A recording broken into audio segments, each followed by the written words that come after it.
Play for food? What is this? A circus act? Richard Sterling's sneer could have frozen hell itself.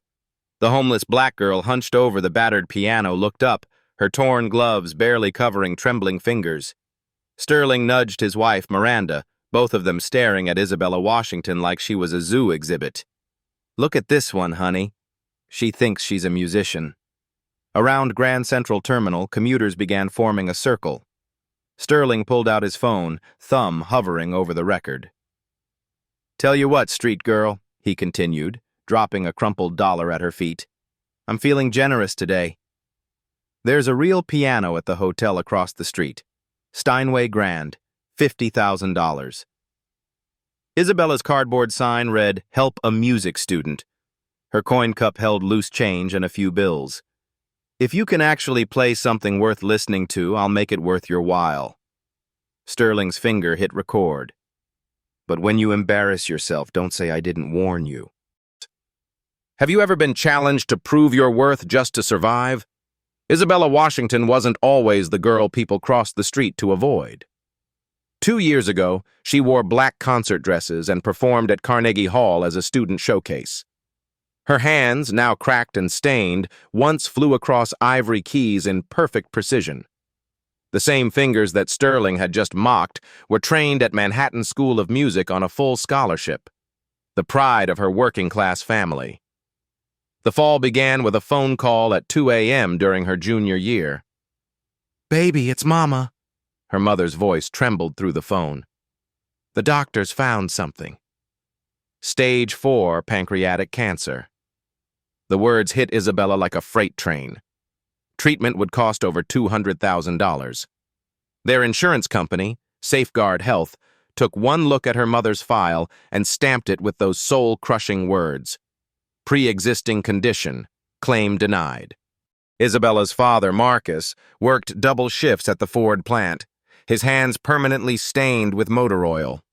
Her mother, Denise, had been a nurse for 15 years at Brooklyn Methodist.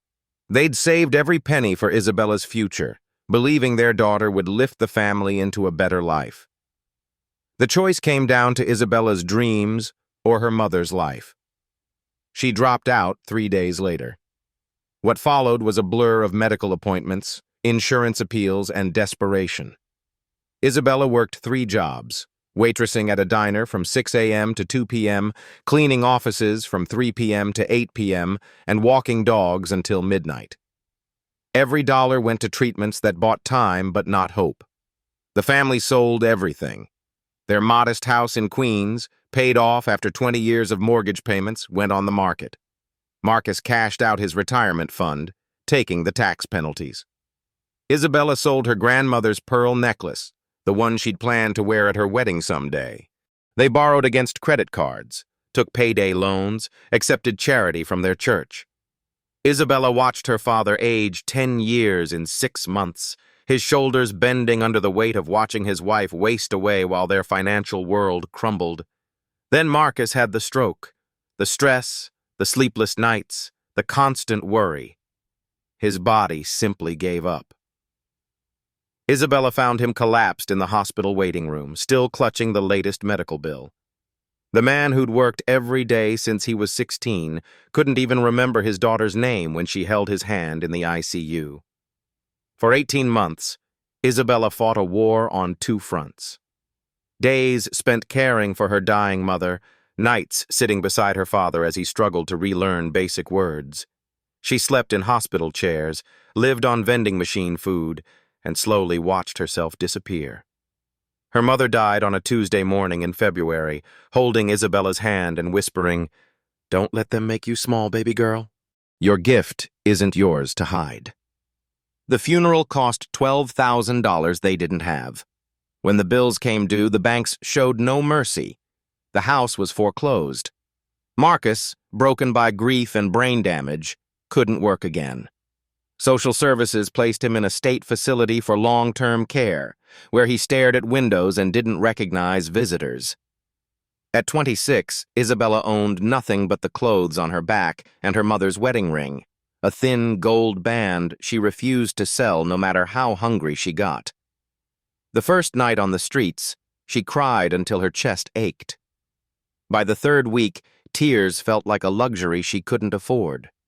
She learned which subway stations stayed warm, which security guards looked the other way, and which restaurant dumpsters had the freshest discards. She'd been homeless for 8 months now. The piano in Grand Central became her lifeline. Someone had donated the old upright to provide ambiance for commuters. Most people ignored it, but Isabella saw salvation. Her fingers remembered every scale, every piece she'd mastered. Muscle memory didn't care about her address. She made $10 to $15 on good days, enough for a shower at the YMCA and a meal that wasn't from a garbage can. On bad days, when security chased her away or when her hands were too stiff from cold, she went hungry. But she never stopped playing. Every morning, she'd remove her fingerless gloves, knitted by her mother 3 Christmases ago, and let her hands remember what they were born to do. Bach, Chopin, Mozart. The music lived in her bones, unbroken by circumstances. Isabella kept her mother's voice alive through every note. Today felt different, though. Heavier. Like the universe was setting up some cosmic test she wasn't sure she'd pass. She'd been playing for an hour when Sterling's group approached, their expensive shoes clicking against the marble floor like countdown timers. She could smell their privilege, cologne that cost more than she made in a month, leather that had never seen rain, confidence that had never faced real consequences. The way they looked at her, like she was part of the architecture rather than a human being, made her stomach clench. She'd seen that look before, from insurance executives, bank officers, social workers. The look that said you're exactly where you deserve to be. Isabella's hands stilled on the keys.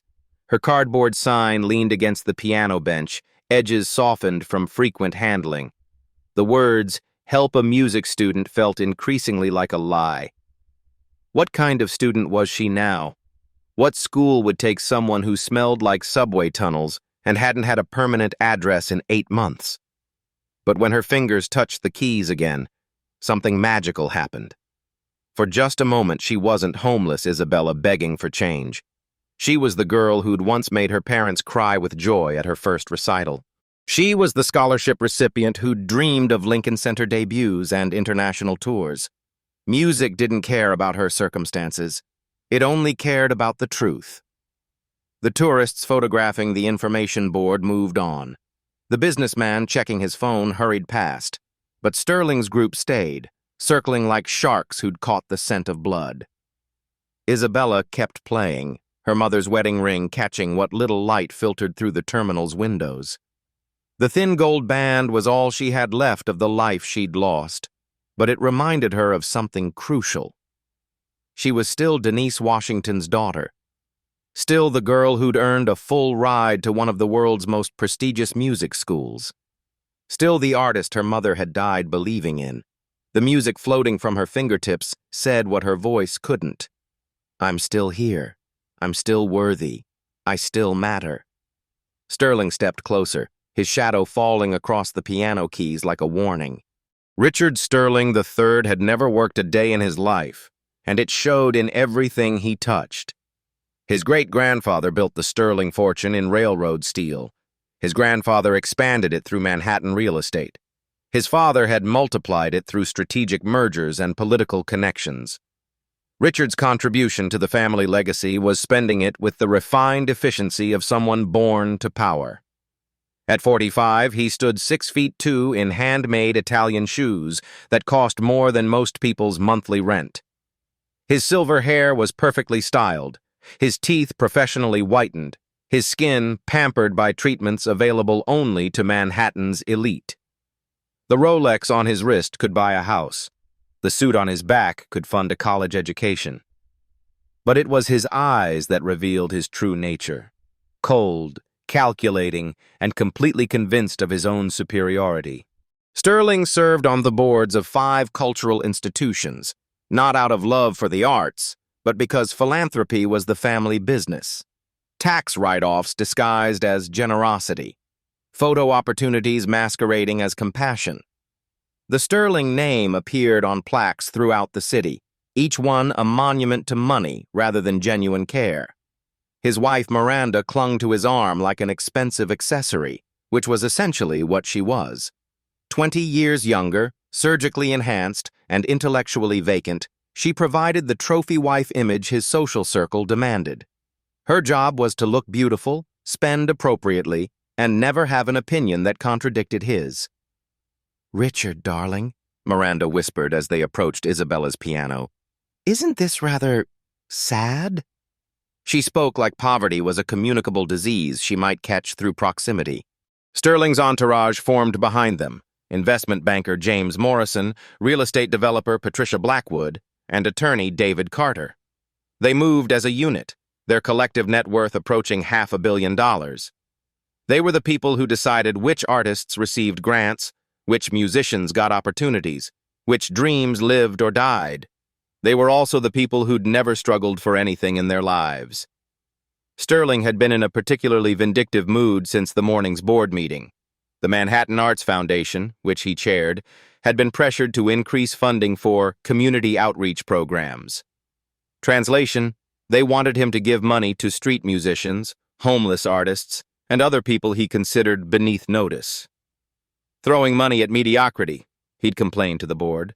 "Real talent rises on its own merit.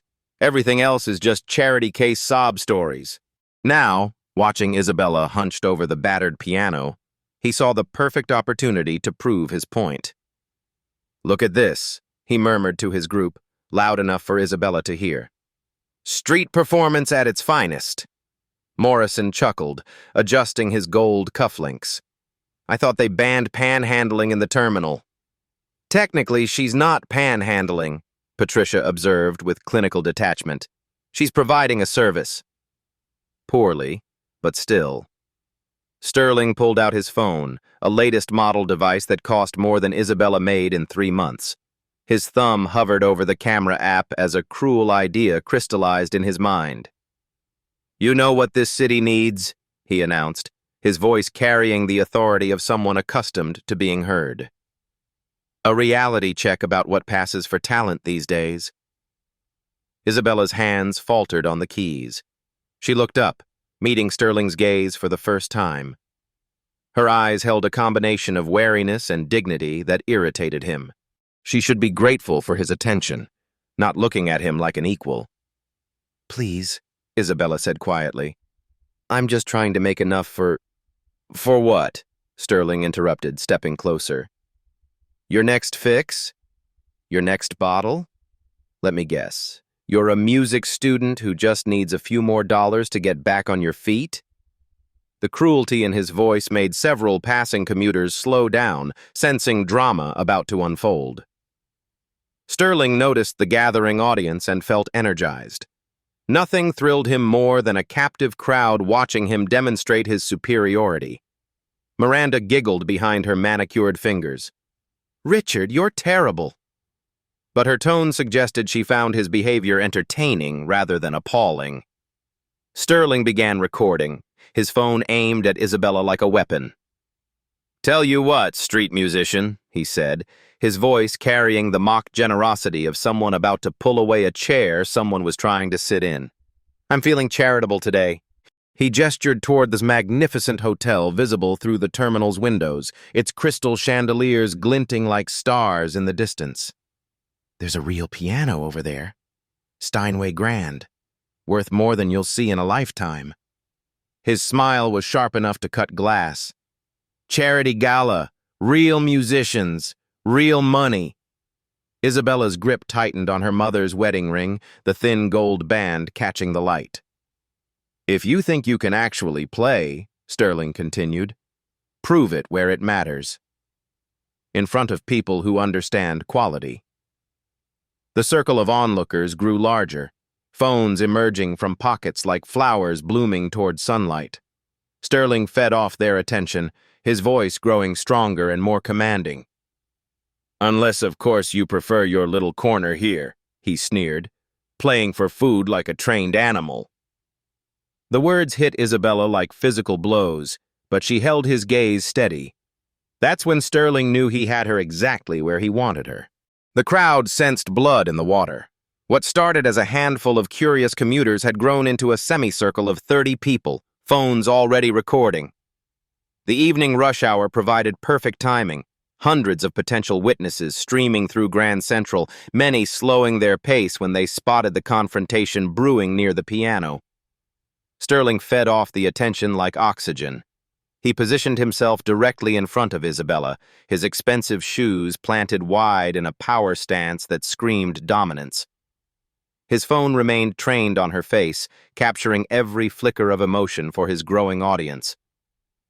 "Come on now," he said, his voice projecting with the confidence of a man who'd never faced real consequences. "Don't keep us waiting. Show these good people what a music student can really do." Isabella's hands remained frozen above the piano keys. She could feel the weight of every stare, the pressure of every recording device pointed in her direction. Her cardboard sign suddenly felt like a scarlet letter, marking her as someone who belonged on the margins of society. I just need enough money for food," she said quietly, her voice barely audible over the terminal's ambient noise. "Food?" Miranda's laugh tinkled like breaking glass. "How quaint. Richard, she thinks this is about food." Sterling's grin widened, revealing teeth that had never known anything but the best dental care. "Oh, sweetheart, this stopped being about food the moment you claimed to be a musician." He gestured grandly toward the hotel across the street, its golden lights visible through the terminal's towering windows. "See that building? Tonight they're hosting the Metropolitan Arts Foundation Gala. 500 of the city's most influential people. A $50,000 Steinway that's been tuned by the same technician who services Carnegie Hall." The crowd murmured appreciatively. Several people craned their necks to get a better view of the hotel Sterling was describing. "Real musicians are performing tonight," Sterling continued, his voice dripping with theatrical generosity. "People with actual training, actual talent, actual worth." Each word was designed to cut, and Isabella felt them like razor blades. But beneath the humiliation, something else was stirring. Her mother's voice carried on the memory of countless conversations about dignity and self-worth. "If you truly believe you belong in their company," Sterling said, pulling a money clip from his jacket pocket and making a show of counting $100 bills, "then prove it." The sight of more cash than Isabella had seen in months made several onlookers gasp. Someone in the crowd whispered, "Holy shit, he's serious." $1,000, Sterling announced, holding the bills up like a game show prize. "Play one piece on that Steinway, just one, something worthy of the instrument and the audience." Isabella's heart hammered against her ribs. $1,000 could change everything. Rent a room for weeks, buy real food, get her life back on track. But the catch was coming. She could see it in Sterling's predatory smile. "When you fail," he continued, his tone shifting from mock generosity to cold certainty, "when you embarrass yourself in front of New York's cultural elite, you admit what we both know is true." He leaned closer, his expensive cologne mixing with the subway air like oil on water. "You're not a musician. You're just another homeless person with delusions." The crowd pressed closer, sensing the climax approaching. Isabella could hear whispers rippling through the group. "This is insane." "Someone should call security. Is this legal? Keep recording. This is going viral." Sterling's phone captured every moment, his thumb steady on the record button. "What's it going to be, street girl? Ready to play with the big kids?" Isabella looked down at her hands, calloused, dirty, wearing gloves with holes that her dead mother had knitted with love. These hands had once danced across conservatory pianos, had earned standing ovations from professors who'd trained at Juilliard and Curtis. These hands remembered everything, even if the world had forgotten her. "The piece would be my choice?" she asked, her voice gaining strength. "Your funeral," Sterling smirked. "Pick whatever fantasy you think you can pull off."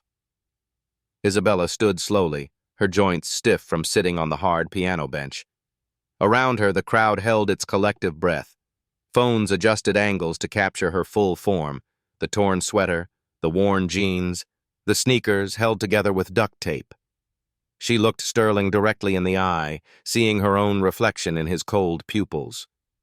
For a moment, she wasn't 28-year-old Isabella Washington, homeless and forgotten. She was every artist who'd ever been dismissed, every dreamer who'd been told they weren't good enough, every person who'd been judged by their circumstances rather than their soul. Bach's Goldberg variations, she said clearly. The complete cycle. The classical music lovers in the crowd exchanged glances. Someone whispered, "That's over an hour of music." Sterling's confidence flickered for just a moment. Complete what now?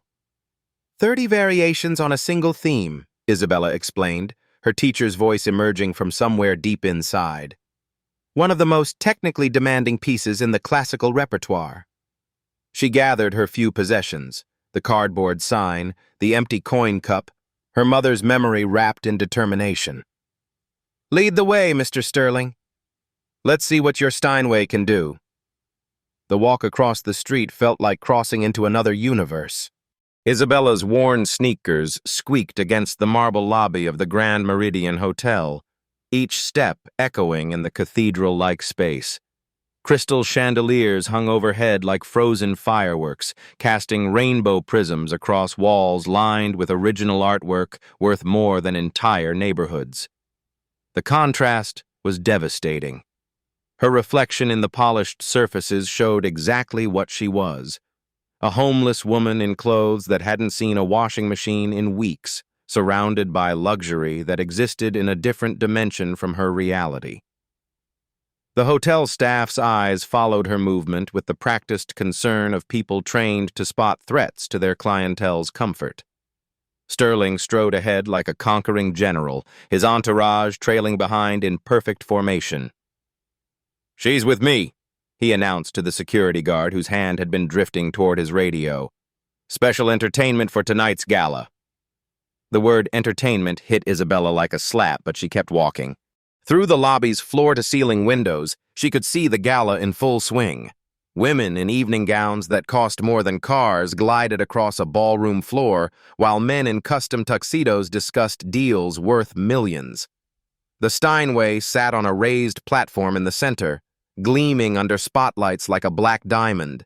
It was the same model she'd trained on at Manhattan School of Music. Her fingers twitched involuntarily, muscle memory awakening after months of silence. She knew how that piano would feel, the precise weight of each key, the subtle responsiveness that separated a true instrument from the battered upright she'd been playing for pocket change. "Second thoughts?" Sterling asked, noticing her hesitation. Isabella closed her eyes and felt her mother's presence wash over her like warm sunlight. She could almost hear Denise Washington's voice, speaking the words that had carried her through her darkest moments. "Your gift isn't yours to hide, baby girl. It belongs to the world, and the world needs to hear it." When Isabella opened her eyes, something fundamental had shifted. Her posture straightened, pulling her shoulders back despite the weight of exhaustion and hunger. Her chin lifted, meeting Sterling's gaze without flinching. The homeless girl who'd been begging for change began to disappear, replaced by the artist who'd once commanded stages. "Mr. Sterling," she said, her voice carrying a quiet authority that surprised even her. "Some things can't be bought with money.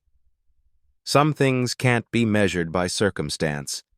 Some things just are."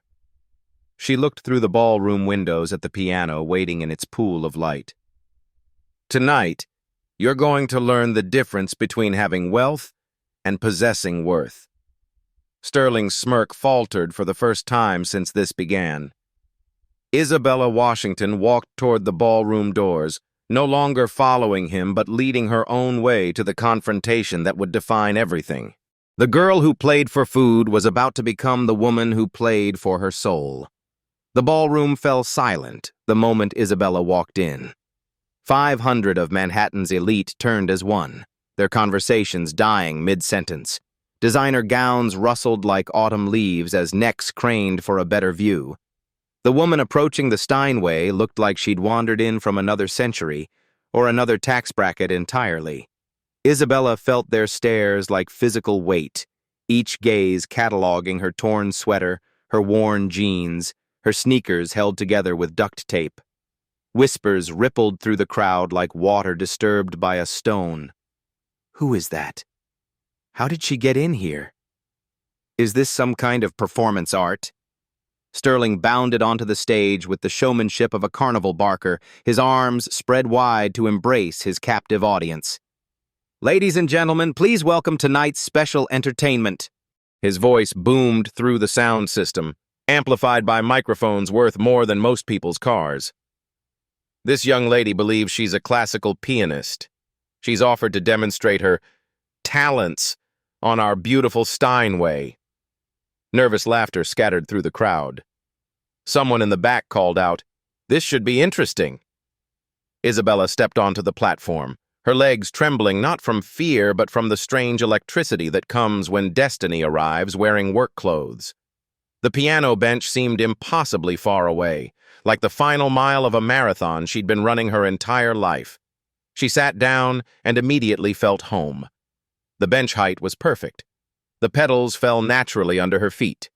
Her hands hovered over keys that gleamed like black and white teeth, perfectly weighted, magnificently tuned. This was what a real piano felt like. Responsive, alive, waiting to sing. "Take your time," Sterling announced with mock magnanimity. "We're all very curious to hear what a street musician considers worthy of a $50,000 instrument." Isabella closed her eyes and let the world disappear.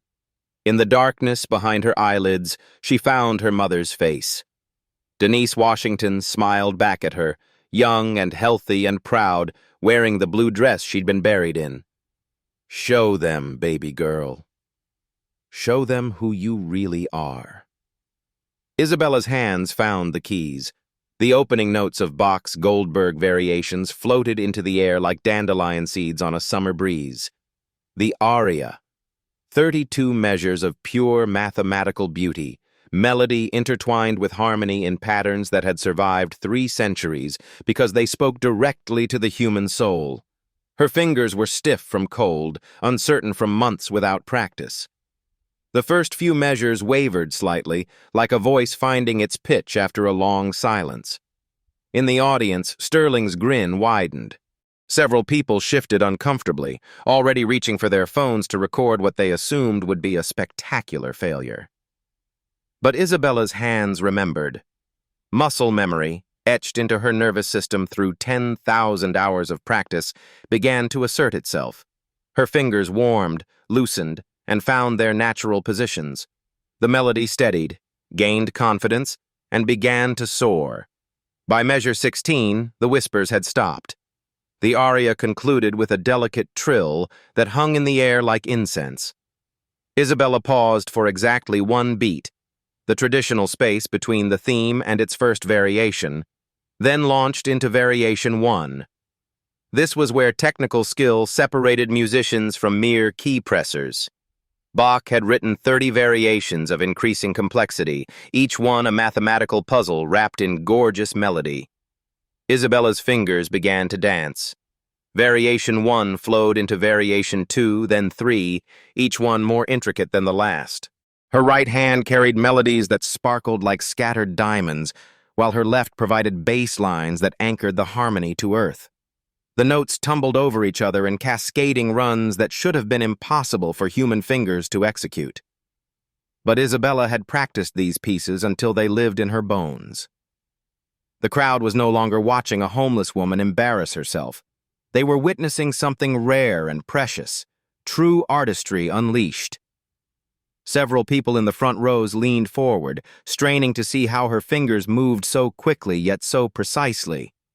Others pulled out phones not to mock but to capture something beautiful. Variation 5, the first of Bach's canons, sent chills through the ballroom. Isabella's hands created the illusion of multiple voices singing together, each melody line distinct yet harmonically connected. It was musical architecture built from mathematics and emotion in equal measure. Sterling's confident smirk began to crack. He'd expected amateur fumbling, wrong notes, obvious technical limitations that would justify his cruelty.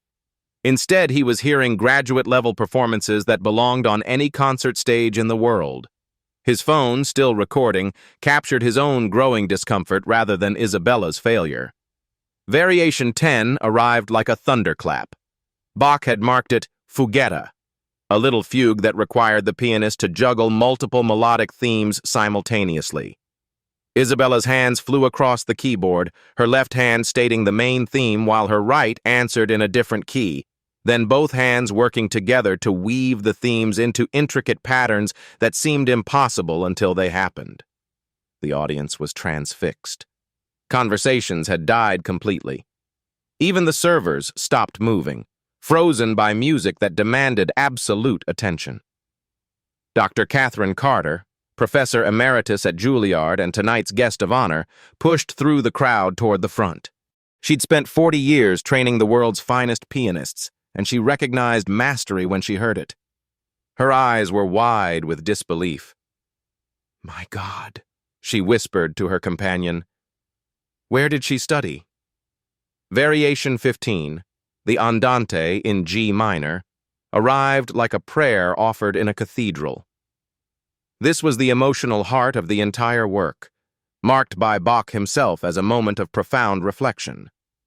Isabella's touch became gossamer light, each note floating in space before dissolving into the next. Her face, visible in profile to half the audience, showed the transcendent concentration of an artist completely absorbed in her craft. Several people in the crowd were crying. Sterling looked around wildly, sensing his control of the situation slipping away like sand through his fingers. This wasn't going according to plan. The homeless girl was supposed to fail spectacularly, proving his point about the correlation between social status and actual worth. Instead, she was making him look like a fool. Variation 20 exploded from the piano like fireworks. Bach had written it as a display piece, designed to showcase technical virtuosity at its most dazzling. Isabella's hands became blurs of motion, executing runs and arpeggios that pushed the boundaries of human capability. Notes cascaded in torrents of sound that should have been chaotic, but instead revealed deeper patterns of stunning beauty.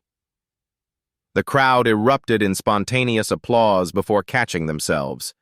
You don't interrupt a performance of this caliber, even when every instinct screams to express amazement. Variation 25, the Black Pearl, as pianists called it, brought absolute silence to the ballroom. This was Bach at his most emotionally raw, a meditation on loss and longing that seemed to speak directly from Isabella's shattered life. Her touch found colors in the piano that most players never discovered, drawing sounds that seemed to come from the instrument's soul rather than its strings. Isabella was no longer conscious of her surroundings. She'd transcended the hotel ballroom, the hostile crowd, the humiliating circumstances that had brought her here. She existed only in the music, channeling something larger than herself through fingers that had learned to speak in Bach's mathematical poetry. Sterling stood frozen at the edge of the stage, his recording hand trembling slightly. His wife Miranda stared at him with an expression he'd never seen before, disappointment mixed with something that might have been shame. The final variations approached like a symphony reaching its crescendo. Isabella's technique had warmed completely now, her fingers moving with the fluid precision of water finding its natural course. Every note landed exactly where Bach had intended, yet infused with emotional truth that came from a life that had known real suffering. Variation 30, the quodlibet, arrived like joy breaking through storm clouds.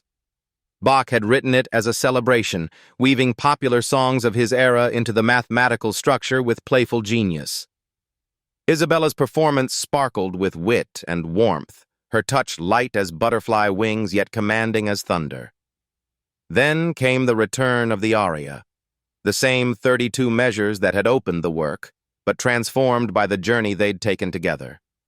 What had begun as simple melody now carried the weight of everything that had come before. 30 variations of technical mastery, emotional depth, and pure musical truth. Isabella's hands settled into the final measures like a bird coming home to roost. Each note hung in the air with crystalline clarity, then dissolved into silence that felt sacred. The last chord faded to nothing. Isabella's hands remained poised above the keys for one eternal moment, then slowly came to rest in her lap.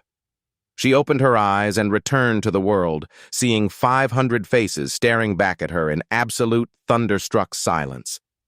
The silence stretched for 3 heartbeats. 4. 5. Then the ballroom exploded. Retry. The applause hit like a tsunami. 500 people erupted simultaneously, their voices blending into a roar that shook the crystal chandeliers. Chairs scraped against marble as the entire ballroom rose to its feet. Hands clapped until they stung. Voices shouted "Bravo" in languages Isabella didn't recognize. The sound was deafening, overwhelming, and beautiful. Isabella sat frozen at the piano bench, her hands still trembling from the music that had just poured through them. She'd never performed for an audience this large, this sophisticated, this important. The standing ovation rolled over her like ocean waves, washing away months of hunger, humiliation, and despair. In the front row, Dr. Catherine Carter pushed through the crowd with tears streaming down her weathered cheeks. The woman who'd discovered 3 generations of classical superstars reached the stage first, her voice cutting through the applause. "Where did you study?" she demanded, her accent thick with emotion. "That was a graduate-level performance. That was extraordinary." Isabella's voice came out as barely a whisper. "Manhattan School of Music. Before what?" Dr. Carter climbed onto the platform, her formal gown forgotten in her urgency to reach Isabella. "Child, you have the touch of angels. Who was your teacher?" "Professor Williams. Until my mother got sick and I had to—" Isabella's words dissolved into tears she hadn't realized were falling. Dr. Carter's face transformed with understanding and fury. "You had to leave school. For my family." She turned to face the crowd, her voice projecting with decades of stage experience. "Ladies and gentlemen, you've just witnessed a masterclass from someone who sacrificed her education to save her family." The applause doubled in intensity. Sterling stood at the edge of the stage like a man watching his execution. His face had cycled through disbelief, anger, and now settled into the pale shock of someone whose worldview was crumbling in real time. The phone in his hand continued recording, but now it captured his own humiliation rather than Isabella's. Miranda Sterling stared at her husband with an expression he'd never seen before, disappointment so deep it looked like disgust. Around them, board members and social elite whispered behind jeweled hands, their judgment shifting from Isabella to the man who'd orchestrated this public cruelty. "Richard," Miranda hissed, her voice cutting through the celebration. "How could you?" But Sterling couldn't answer. His mouth opened and closed like a fish drowning in air. Everything he'd believed about worth, about class, about the correlation between social status and actual value lay shattered at his feet. Isabella rose from the piano bench with new grace, her torn sweater and worn jeans suddenly irrelevant in the face of what she'd just accomplished. The homeless girl who'd begged for change had vanished, replaced by an artist who belonged on any stage in the world. She walked to where Sterling stood frozen, her voice carrying clearly across the suddenly quiet ballroom. "Mr. Sterling," she said, each word falling like drops of crystal. "Talent doesn't live in your tax bracket. It doesn't check your address or count your money. It lives here." She touched her heart. "Your $1,000 check can wait, but your apology cannot." The ballroom held its collective breath. Sterling's face flushed red, then white, then red again. 500 pairs of eyes watched his struggle between arrogance and the undeniable evidence of his error. His wife's disgusted stare burned into his peripheral vision. Board members shifted uncomfortably, already calculating damage control. he stammered, his voice cracking like a teenager's. "I apologize, I was wrong." The words came out strangled, inadequate, but they were enough to release the tension that had gripped the room. Dr. Carter stepped forward, her arm protective around Isabella's shoulders. "Mr. Sterling, this young woman belongs at Lincoln Center, not playing for pocket change. The Manhattan School of Music will hear about this tonight." She turned to Isabella, her eyes bright with possibility. "Child, how would you feel about finishing your degree? Full scholarship, full support, full recognition of what you've always been, a true artist." Isabella's knees nearly buckled. The future she'd thought lost forever suddenly blazed before her like sunrise after the longest night. "Yes," she whispered, then stronger. "Yes. Please." The applause began again, but gentler now, warmer. This wasn't a celebration of spectacle, it was recognition of justice finally served. The transformation began immediately. Dr. Carter guided Isabella off the stage, her protective arm never leaving the younger woman's shoulders.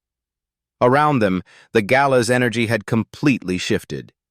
What had begun as Sterling's cruel entertainment had become something sacred, a witness to talent reclaiming its rightful place. "First things first," Dr. Carter announced, her voice carrying the authority of someone accustomed to making life-changing decisions. "You need a proper meal, a hot shower, and a safe place to sleep tonight." Before Isabella could protest, 3 different women approached with offers. Margaret Rothschild, whose family foundation funded arts education, stepped forward first. "My guest suite is available indefinitely," she said simply. "It has a piano." The phrase, "it has a piano," broke something open in Isabella's chest. She hadn't realized how much she'd missed the simple luxury of playing whenever inspiration struck, of practicing without worrying about security guards or closing times. James Morrison, the investment banker who'd earlier mocked her, now stood with his checkbook open, his face flushed with what might have been shame. "The Morrison Foundation funds emergency assistance for artists in crisis. We'd like to establish an account in your name." Patricia Blackwood, real estate developer and former skeptic, pulled out her phone. "I'm calling Meridian's manager. Tonight's room service is on me. Order whatever you want. You look like you haven't eaten properly in months." Isabella felt dizzy from the sudden reversal of fortune. 12 hours ago, she'd been sleeping in Grand Central's tunnels, counting change for her next meal. Now Manhattan's elite were competing to help her. But it was Dr. Carter's next words that truly changed everything. "Isabella, I've been teaching for 40 years. I've trained concert soloists, competition winners, internationally recognized artists." She paused, choosing her words carefully. "What you just performed, that wasn't just technical mastery. That was truth speaking through music. That was art at its most pure." The professor pulled out her own phone, scrolling through contacts. "I'm calling Dr. Patricia Williams at Manhattan School of Music. She's going to want to hear about tonight." "Professor Williams is still there?" Isabella's voice caught with emotion. Patricia Williams had been her mentor, the woman who'd fought to get Isabella her original scholarship. "Still there, still fighting for students like you." Dr. Carter's eyes sparkled with anticipation. "She never forgot the student who disappeared in her junior year. She's going to be thrilled to learn you're alive and ready to finish what you started." Around them, the gala continued, but with Isabella as its new center of gravity. People approached respectfully, offering everything from performance opportunities to mentorship. The Metropolitan Arts Foundation board members, Sterling's former allies, huddled in urgent conversation about distance and damage control. Miranda Sterling appeared at Isabella's side, her earlier smirk replaced by genuine remorse. "I owe you an apology too," she said quietly. "We were cruel. Unnecessarily cruel." She pressed a business card into Isabella's hand. "My personal stylist. My treat." You'll need appropriate attire for the opportunities coming your way. The gesture was practical but profound. Recognition that Isabella's circumstances, not her worth, had dictated her appearance. A young woman with a press badge pushed through the crowd, her recorder raised hopefully. Sarah Martinez, Arts Section, New York Times. Could I possibly arrange an interview? This story, a homeless classical pianist discovered at a charity gala, it's extraordinary. Dr. Carter fielded the request protectively. Tomorrow afternoon, after she's had time to process tonight and make some calls. But the most meaningful moment came when hotel security approached, not to escort Isabella out, but to return something she'd left behind. The guard held her cardboard sign, the one that had read, "Help a music student." "Ma'am, you left this piano downstairs."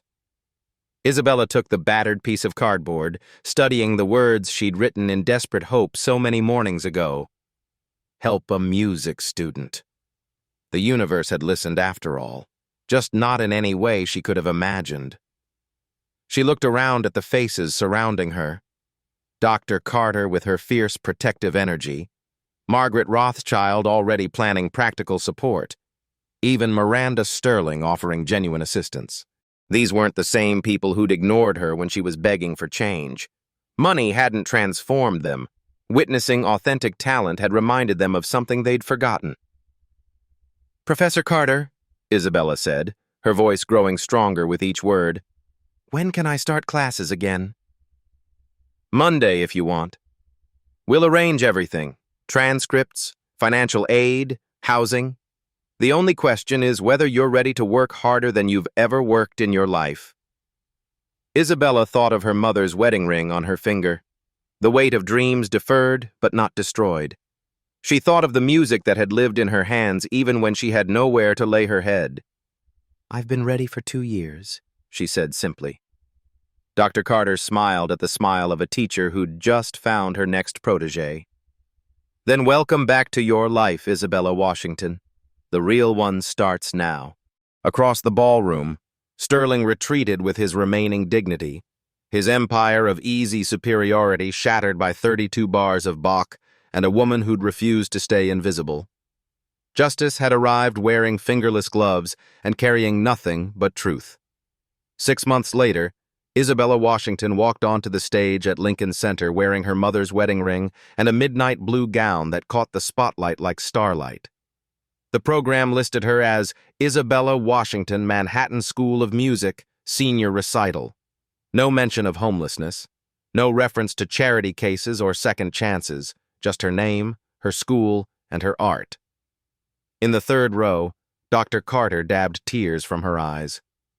Margaret Rothschild sat beside her, having quietly funded a scholarship in Isabella's mother's name.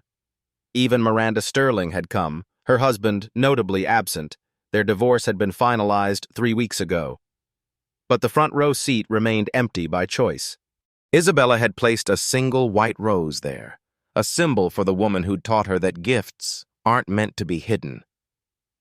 As Isabella's hands found the familiar opening of Bach's Goldberg variations, she remembered that night at the Grand Meridien. How close she'd come to believing Sterling's version of her worth. How near she'd been to accepting that circumstances define character. The music that flowed from her fingers told a different story entirely. It spoke of talent that survives tragedy, of worth that exists independent of wealth, of dignity that can't be destroyed by cruelty or circumstance. Each note carried the truth her mother had whispered. Some things just are, regardless of who tries to tell you otherwise. Talent doesn't discriminate. It doesn't check your address, count your money, or judge your circumstances. It only asks one question: will you let it shine? Because when an authentic gift meets genuine opportunity, the impossible becomes inevitable. When real artistry encounters true recognition, miracles happen in broad daylight. Every person struggling tonight might be a genius waiting for discovery. Every dream deferred might be destiny delayed, not destroyed. Every broken soul might carry a masterpiece the world desperately needs to hear. The question isn't who deserves a chance. The question is, who deserves the power to decide who gets one? What gifts are you hiding because someone convinced you that you don't belong? When did you last see potential instead of problems in someone the world overlooks? What would happen if you gave your own talents one more chance to surprise everyone, including yourself? Your story might be one note away from changing everything. If Isabella's journey moved you, subscribe for more incredible tales of hidden greatness transforming the world. Next week, the janitor who solved MIT's impossible equation. You won't believe what happens when a genius wears a uniform nobody notices. Hit that subscribe button if you believe everyone deserves a chance to show their true gifts. Share this with someone who needs to remember their own power is still there, waiting. What's your hidden talent? Tell us in the comments below. Your story might be our next video.